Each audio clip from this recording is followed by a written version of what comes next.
I wanted a place for people to receive authentic guidance and practical ways to awaken. Thought-provoking, paradigm-shifting, and empowering. This is about expanding our human consciousness to create a wave of new possibilities. I'm Dr. Theresa Bullard-Whyke, and this is Quantum Minds TV.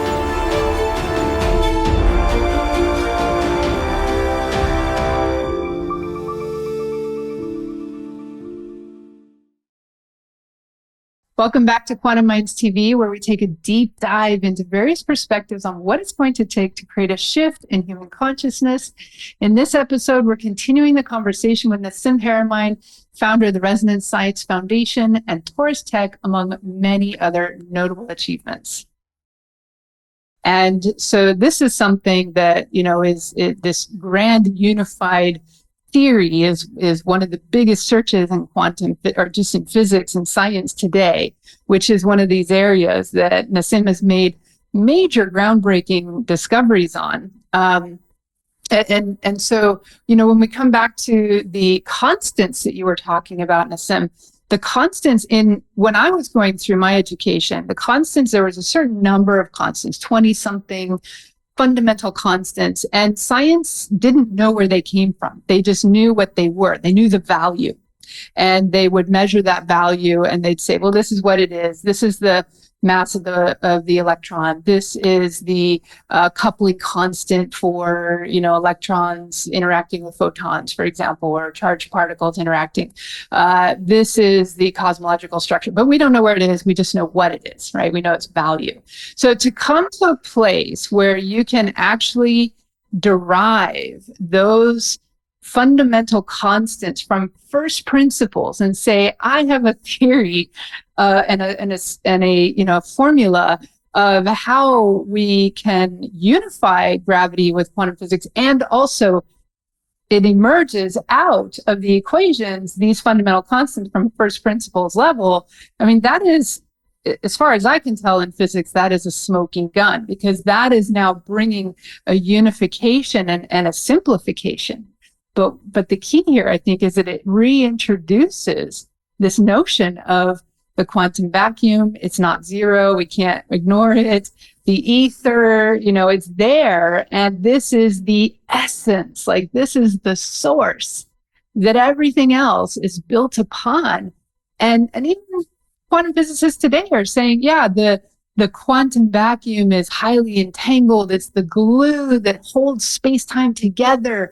It's, everything is ultimately from that quantum fluctuation, but they're kind of still not quite sure how to put the pieces together. And this is what you're doing.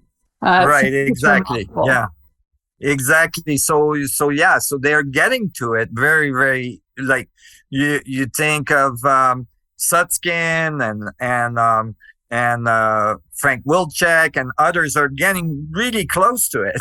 It's just that the pieces are not, they're not arranged to go together easily. The formalism of how the math was written for these pieces is discontinued. Mm-hmm. It's not connected. So how does it connect?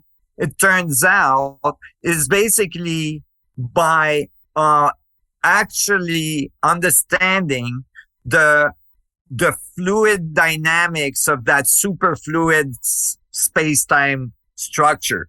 And when you put it in that context, all of a sudden you get like a literal fluid mechanics model. And out of these fluid mechanics, like you were saying, these constants appear, meaning like the radius, the proton, the radius, the electron, the mass, the proton, the mass, the Rydberg constant. Oh, if they have these mass and they have these radiuses, then the value for the charge interaction will be the Rydberg constant. All of a sudden, and remarkably, as you're continuing the model and continuing to write these things, all of a sudden you go, oh, wow, look, from the Rydberg constant, you output G, the gravitational constant. for the first time, like an analytical solution to G. So all of a sudden you have G with 12-digit accuracy, which you didn't have before. G is only measured, the gravitational constant is only measured to 10 to the minus 5, approximately 5, because I mean, it's very hard to measure. We have the Cavendish experiments and stuff like that. But, and so now you get the relationship between these things. And you know what's the most I can't say too much because it's not published, but is that when you start to look at the relationship, because at one point with Dr. Olivier Alérol, I was trying to keep all these equations in mind and all these relationships. I was kind of losing my mind. So I can imagine. So I said, let's draw a kind of a graphic of like how things should be connected. And so we start to draw that, and I'm not going to say which one, but what came out, and Olivier is not trained in any way in esoteric knowledge like you and I. So, he had no idea. So he was just drawing the relationship, the mathematical relationship, right? Not just like, conceptually, but actually how the mathematics connects these things. And as he did, I'm looking at him like, it turns out to be a very important ancient secret, symbol that's well known in ancient esotericism. No, Nassim, you can't leave me hanging like that. I'm sorry. It's like, what? Oh, now I'm super excited to read your paper. You better get it published here. I know.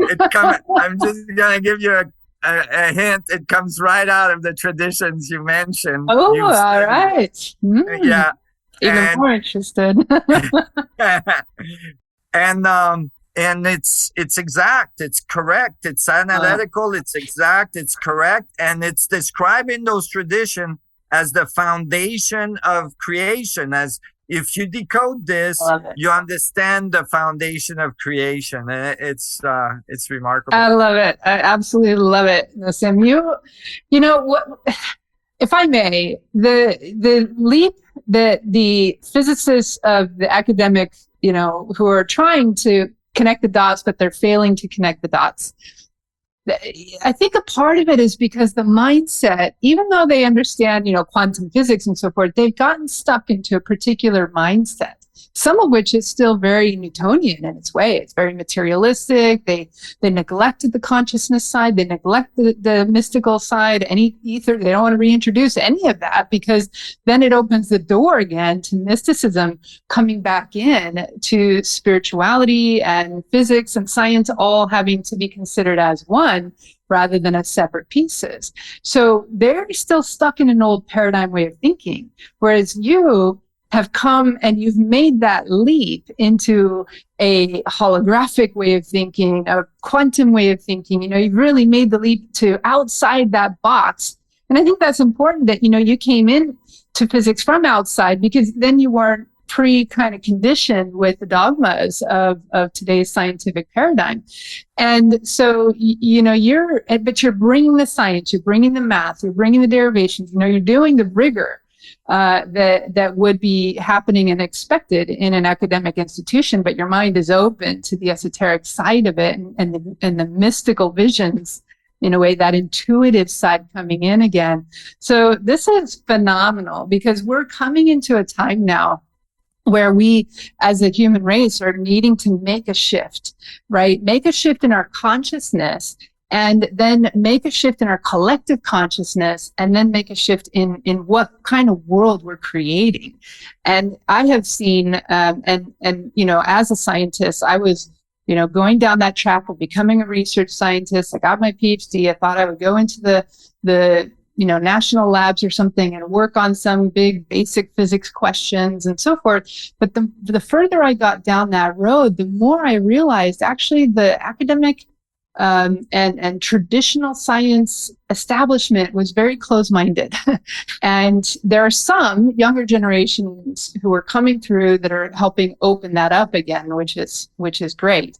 But meanwhile, our knowledge and our technologies have really advanced forward quite a lot. But the people who are in charge of that technology and that knowledge don't necessarily have the spiritual side that governs with wisdom, governs our ethics or our consciousness of how are we going to apply these technologies.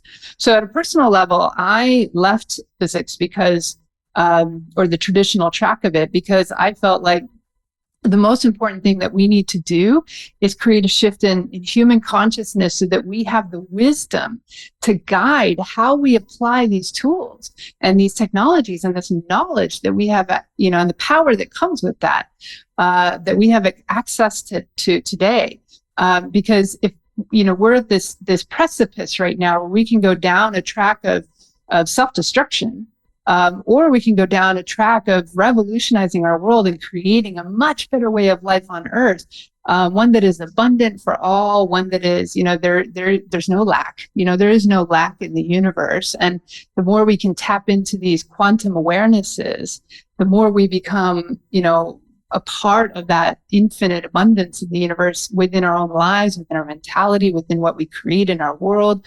That one thing, if we could just shift that one thing away from a lack mentality into an abundance mentality, that could change so much in what drives us in the world, because we wouldn't be driven by greed and control and, all these things that have driven us in the past.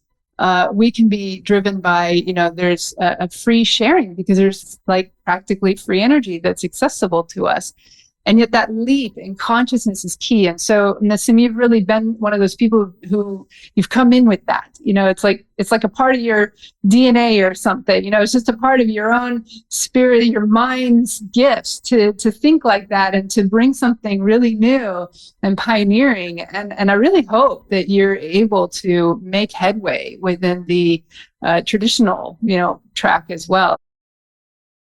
Let's take a pause from this fascinating conversation to enjoy a quick consciousness break.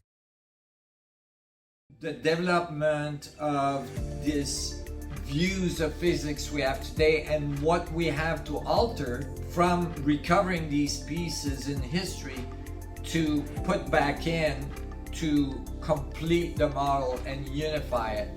And it's just transcendent. It really is going to change the way you see the universe, the way you see yourself, the material world around you, and how you interact with it.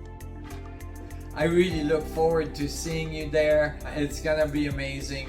Come and spend the weekend with us and let's transform the world together. See you then.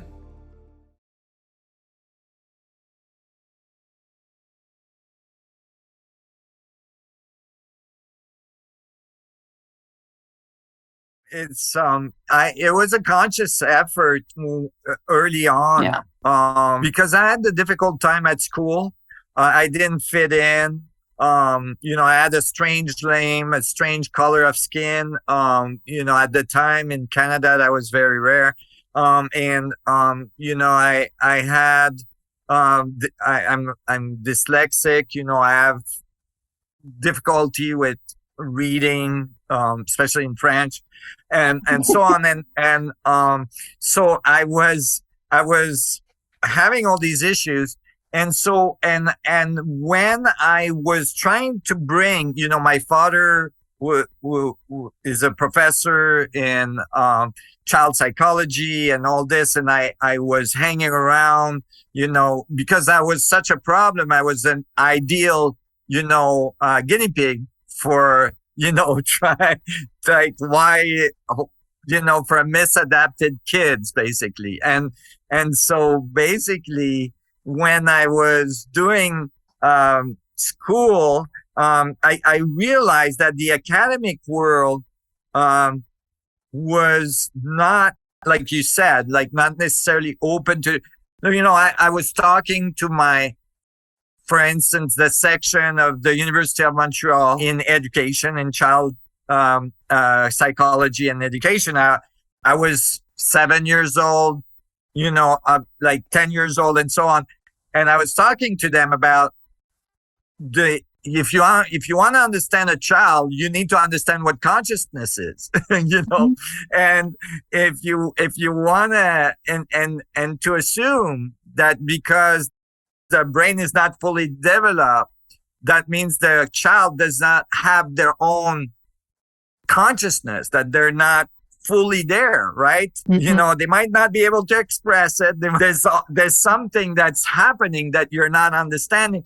And I wasn't getting any, I realized I was very hard. So when I started to study physics, I really made a conscious effort to do it independently, because I wanted to be able to have my own thoughts.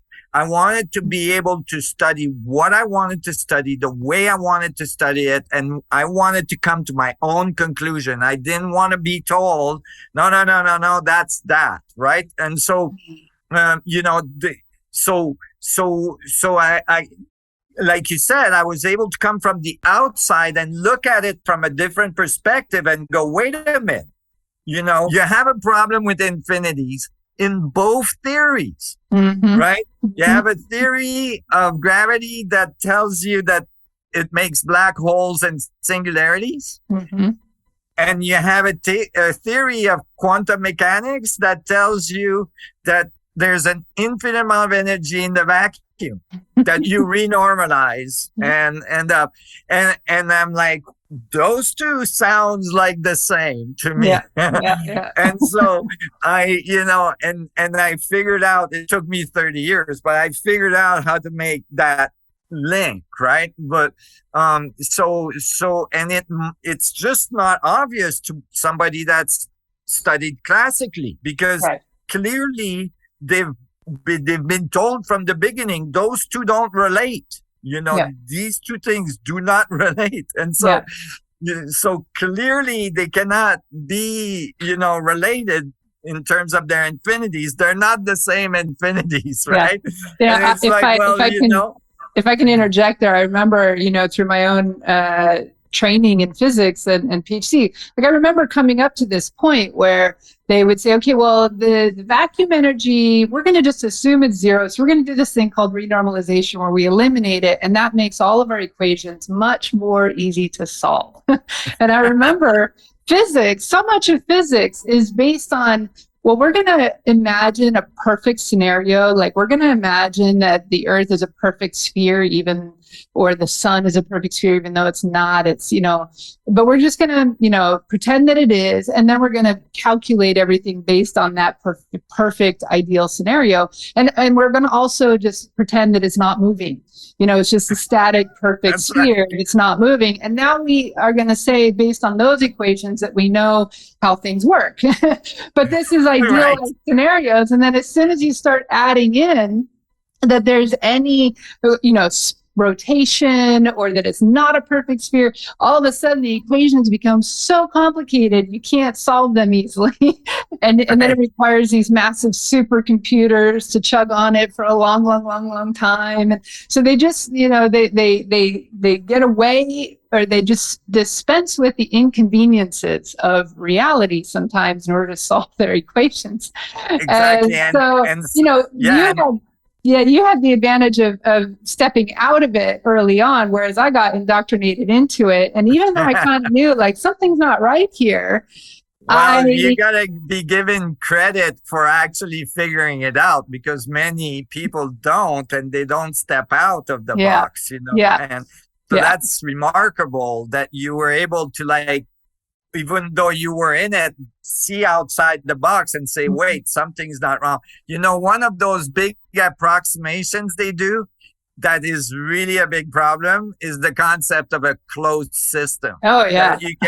That you can analyze something as if it wasn't in the universe. Right.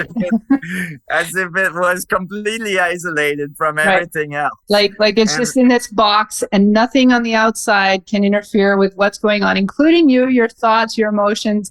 Like, scientists want to take the experimenter completely out of the picture and just Correct. pretend that it's, none of that is going to affect it. But Yeah. we know that that's not true. And if you go back to the alchemical perspective, was that the alchemists saw that, so science, all of science, modern medicine, all of this emerged from alchemy. And yet in alchemy, science and metaphysics, or science and spirituality, were completely integrated. And the alchemists saw that they were intimately connected with whatever it was that they were experimenting upon in the outside world.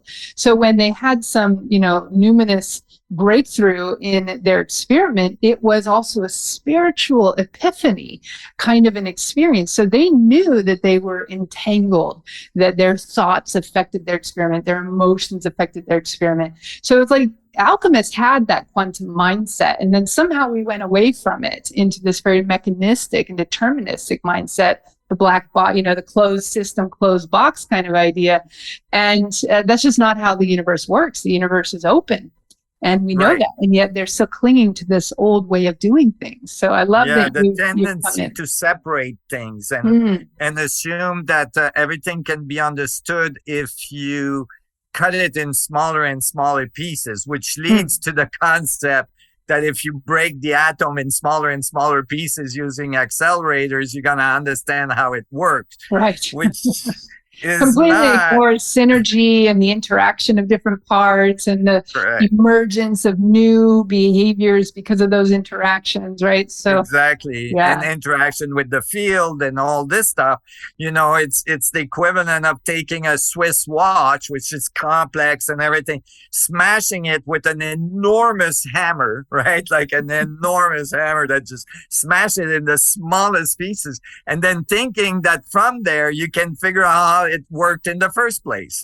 And it's like, well, you might have some issues, right? You might not know where the gear used to be and how it worked, right? And what was making it work, which happens to be a human on the outside cranking the thing, right? And so, this is why you have to approach this with a holistic view, why I mean holistic, like you have to take the view from you can never forget that what you're analyzing is part of a field, and that field is interacting with all other fields and so on. And when I wrote the equation for the proton radius that turned out to be correct, I was actually trying to find an equation where I could mathematically figure out how all protons in the universe influenced one, right? And so everybody was saying, that's not going to happen. You're not going to be able to figure this out. That's an infinitely complex, multi-bodied scenario. Exactly. Forget three-body problem, We in physics today, we only have analytical solution for two-body, right? So three-body is already a problem. Never mind 10 to the 80th protons in the universe interacting. But lucky for me, the universe is holographic and fractal. So lucky for me, the vacuum fluctuation carries the information because it connects all the things. It's not to the universe. It's one thing. It's not all separate. So by analyzing one proton, I found the mass of the universe, which is the rest of the proton in the universe, right? It's remarkable. Like you're studying a teeny particle, right? It's so small, right? And it's teeny thing. And it's like, wow, out of this one proton, I can figure out from these equations all the rest of the protons in the universe, like how many there is and what's their mass and what's the size of the universe it would be in and all this stuff. And then I realized, well, yeah, but it's limited. It's screened by a surface, right? It's limited by a surface because it's one proton. So all the other protons like connected to it, right? Like all the other things connected to it, they can only express in one proton through that surface. It's like a screening, right? And so then I calculated how much they can express, and it gave me the master proton. It gave me exactly the energy we measure when we look at a proton. And that was really, really a big insight. It really kind of, it shown me again and again, it's all like a network. It's like a quantized, entangled network that makes up the universe. The fabric of space is like a huge network at different, all connected through scales, where the black holes are like the hubs of the network, like in an internet network, it would be the computers, the servers, and then the wires between are all the wormholes that connects them all, right? Yeah. So wow, there's so much again that you just said in there, and it's like, so I want to take a few steps back and unpack some of that, and just kind of break it down for people, because so the holistic view that you're saying, the holographic fractal-like patterns. So let's just define a little bit. So like when I was doing my research in physics, one of the things that I was actually working with was fractal scaling and how to identify, the fractal dimension of something. And a fractal means it's a fraction of a dimension. So rather than being 1 dimension, 2 dimensions, 3 dimensions, it was like 1.5 or 1.16, or, it's a fractional dimension. And fractals typically are a particular pattern that is repeated at infinite scales. You can go infinitely deep into that fractal and you'll ultimately see the same pattern. You can go infinitely zoomed out in that pattern and you'll see the same fractal pattern repeating again and again and again. And of course, we have these beautiful images from computer-generated fractals today that allow us to see, and to visualize this concept. And then the holographic concept and the fractal concept, these principles work very much together hand in hand. Hologram is the way that science is using it today. Basically, it's saying that inside, like whether it's inside the universe or inside a black hole or inside the proton, as you're talking about inside, there's certain information and energy and so forth contained on the inside of that. But all of that volume, what's contained on the inside, is also encoded within the surface, the screen, as you're saying, like the surface, the perimeter of it. And so, for example, the black hole is a volume, but they talk about the event horizon, which is the boundary between, where light can escape and where light can't escape. That boundary contains all the information about the black hole just upon its surface. And right at that surface, at that event horizon, is also where you have the quantum effects coming out, because you have these quantum fluctuations, and some of those virtual particles, typically in quantum field, you get these what they call virtual particles, where the particles will pop in and out of existence in too short a time span to be counted as real or actual. So they call them virtual, and then they kind of reannihilate, and then they pop out again and reannihilate, and so forth. And this is this boiling sea of potential energy that the quantum vacuum is considered. But at the event horizon of a black hole, some of them will escape and the others will be annihilated or disappear inside the black hole.